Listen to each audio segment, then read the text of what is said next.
Have you ever pondered what it truly means to see again? Today, we delve into the profound depths of the biblical verse, Mark 10:52.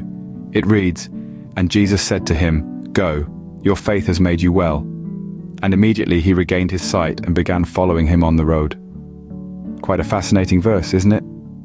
This verse highlights an intriguing event, the miraculous healing of blind Bartimaeus, a beggar who had been deprived of sight.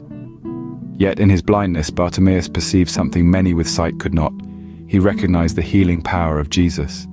His faith was unwavering, and it was this faith that restored his sight. But there is more to this verse than meets the eye. It's not merely about the restoration of physical sight. This verse carries a deeper, more profound message about faith and spiritual awakening.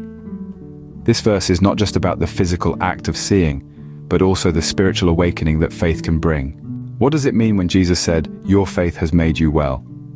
In the context of this verse, faith is more than just a belief. It's an unwavering trust, a potent conviction in the power of Jesus. Take Bartimaeus, for example. His faith wasn't just a passive belief. It was an active trust that Jesus could and would heal him. His faith was the catalyst for his healing. But let's broaden our perspective.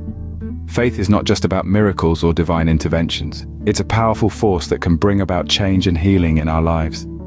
It's the inner strength that helps us face our fears, overcome our challenges, and rise above our circumstances. It's the driving force that keeps us going when everything else seems to fall apart. So when Jesus says, "Your faith has made you well," he is acknowledging the transformative power of our active trust in him.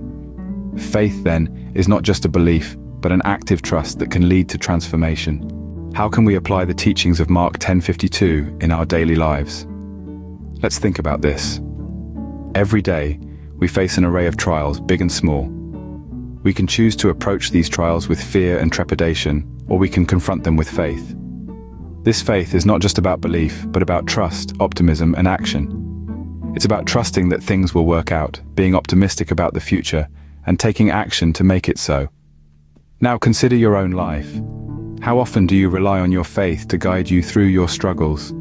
How does your faith influence your decisions, your hopes, and your fears? It's worth pondering upon, isn't it? Faith, as demonstrated in Mark 10:52, is a potent force that can help you surmount personal challenges and see life in a different light.